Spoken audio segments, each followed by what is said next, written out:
Charles, did you do it? Yes. What'd you do? What did you do in this situation? I can't talk about it. Why can't you talk about it? It was horrible. Do you have a lawyer? No. Do you have anything to say to the family? I'm so sorry. Why are you sorry? Because I love my wife. Why'd you do it then? That mental break.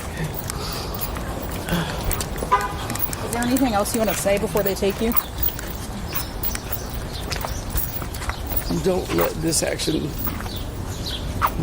define me. I love her so much. Why do you say it's an accident? Ow, ow, ow. Accident? Did you say No, I did it. an But, no, we have a mental break, yes. Mental break, that's all it was. Can I go ahead and get it? Charles? Oh, yeah. Go ahead and get it, please. Sorry.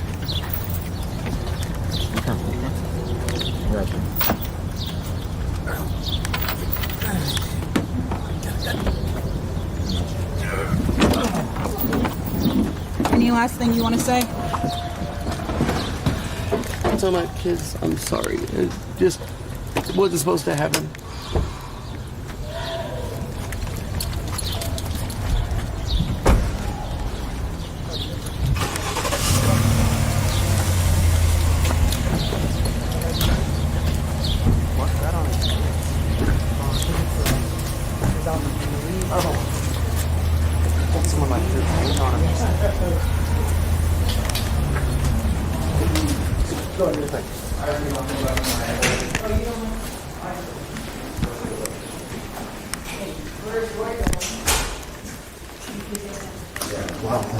I've never.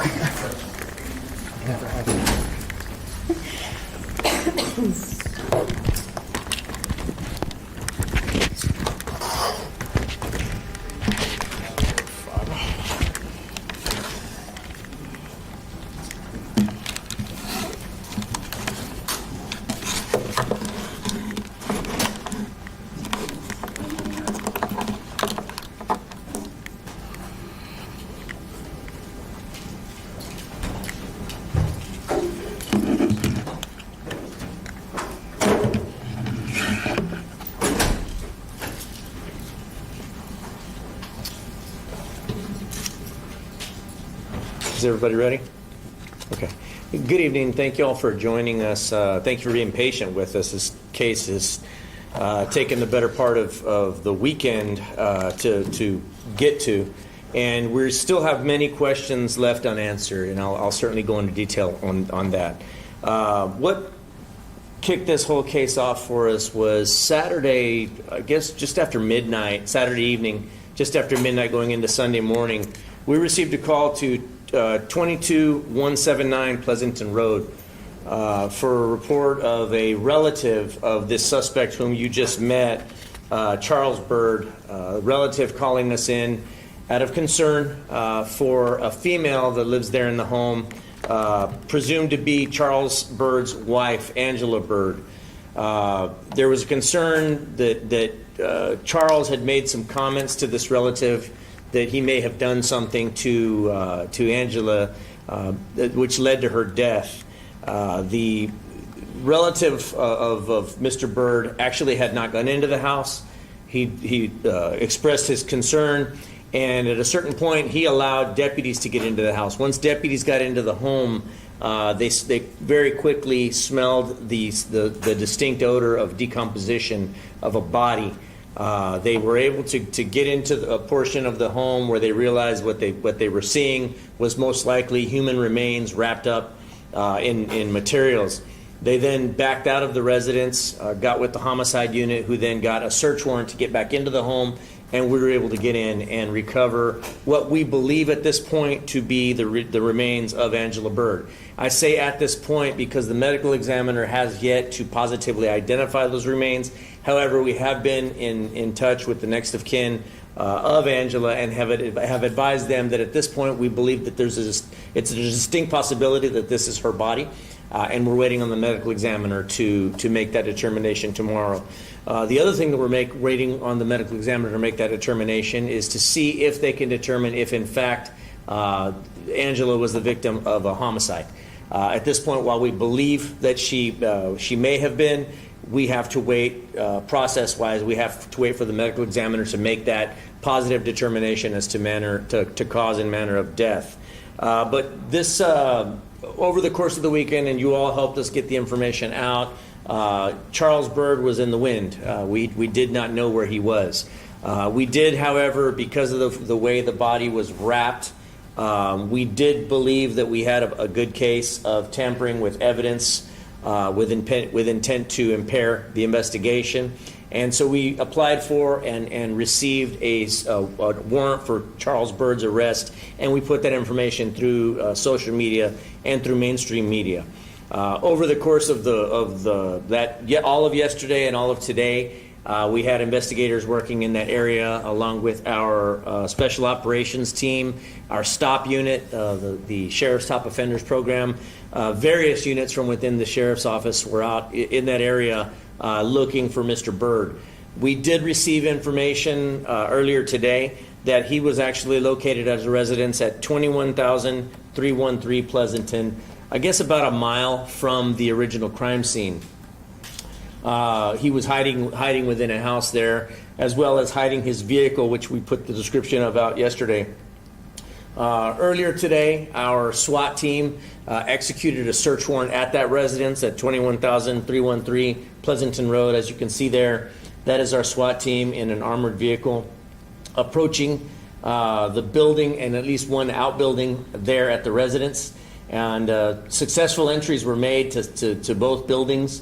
Mr. Byrd was arrested. You can see him being arrested there. Now, there were several other arrests made in connection with this case.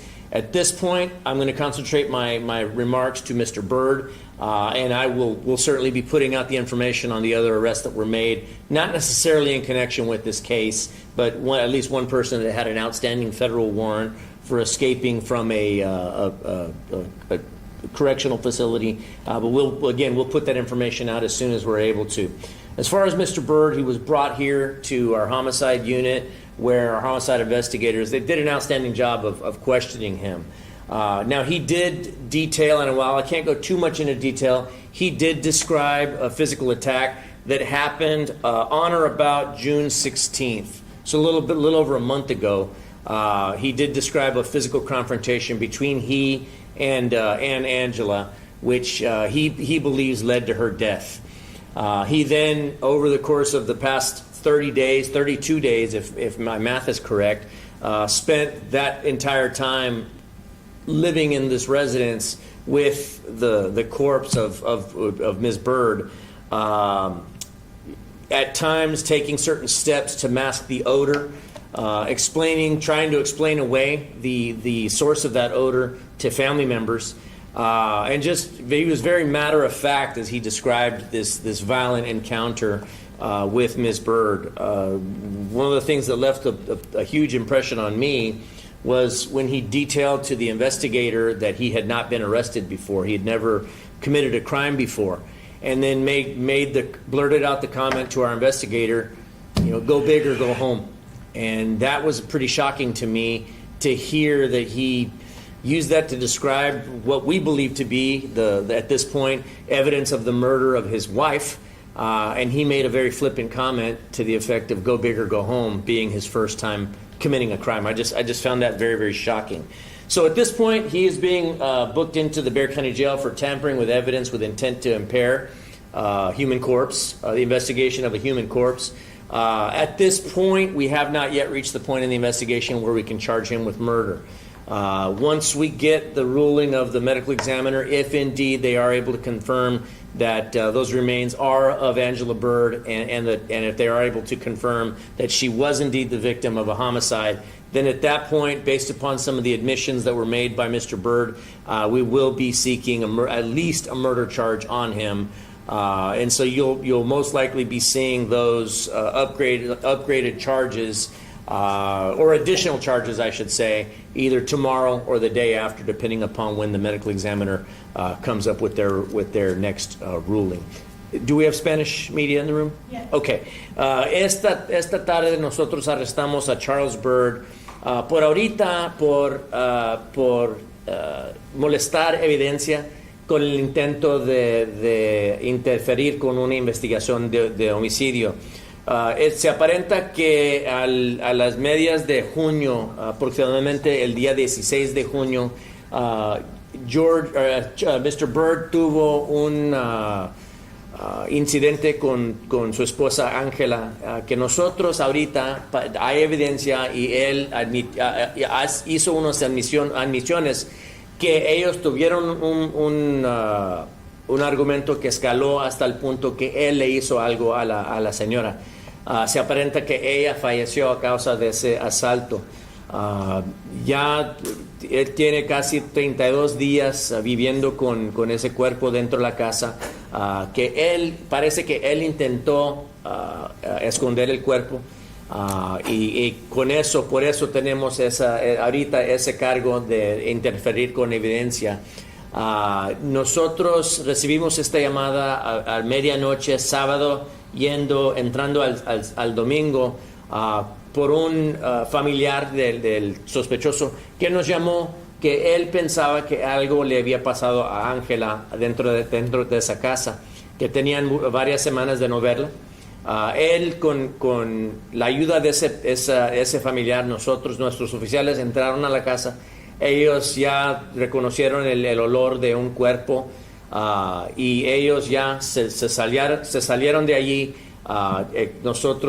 Ellos les llamaron a nuestros oficiales o detectives de homicidio, aplicaron por una orden de cateo, entramos para la casa y ya de allí descubrimos el cuerpo envuelto en varios artículos, y ya de allí nosotros le llamamos al médico forénsico. Ellos ahorita se están fijando en la causa. No nos van a poder decir definitivamente esa causa de la muerte de ese cuerpo hasta aproximadamente mañana o el día siguiente que sigue. Ya después de eso vamos a poder tener suficiente evidencia. Nosotros pensamos ahorita que con la información que nos dio el sospechoso y con lo que nos dice el médico forénsico, ya después de allí vamos a poder aplicar por órdenes de arresto por el homicidio. Pero también nos tienen que decir definitivamente quién es el cuerpo ese. Aunque nosotros ahorita pensamos que es Ángela, no se puede decir definitivamente hasta que el médico forénsico nos dé esa información. Questions? How did she die, and did he say how she died? He did mention how she died. He mentioned a violent encounter that took part between the two of them, and that he assaulted her, and he was fairly certain that she died as a result of those injuries that were inflicted upon her, and then he took steps to conceal the body. He was asked what his end game was. In other words, did he think he was going to get away with this? And he described to us that he felt pretty certain he was going to get caught as a result of it, but he was trying to just prolong the process as much as he could and basically stay free as long as he could, because he knew that at some point he was going to face an arrest in connection with this. What did he use to try to mask the odor?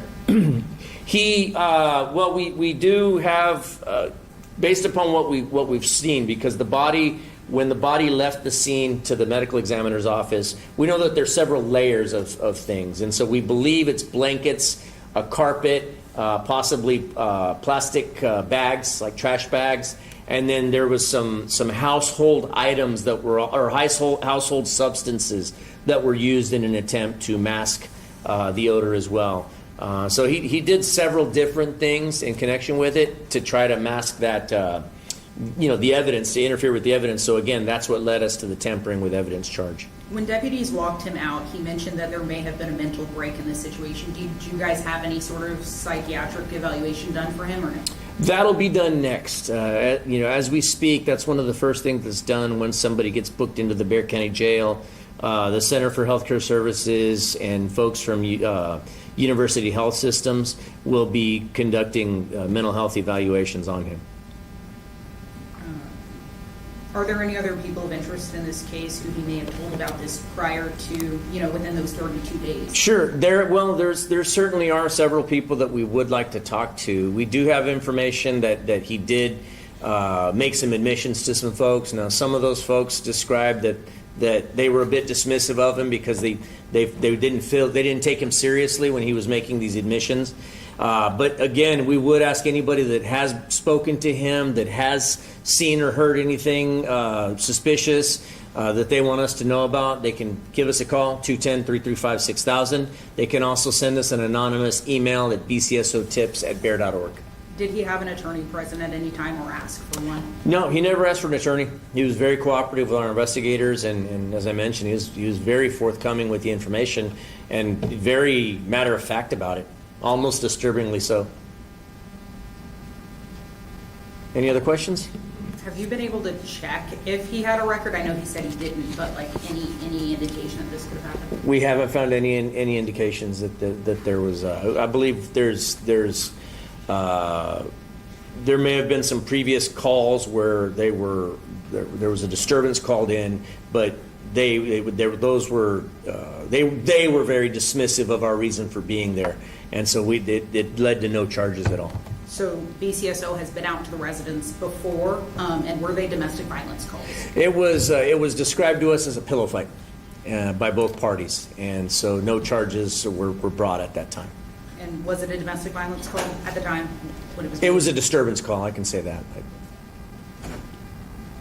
Any kids in the home? No children in the home. My understanding, it was just these two lived there in that residence by themselves, and then other family members lived on the property, but in different homes. Okay. Thank you all so much, and we'll be getting you more information as we're able.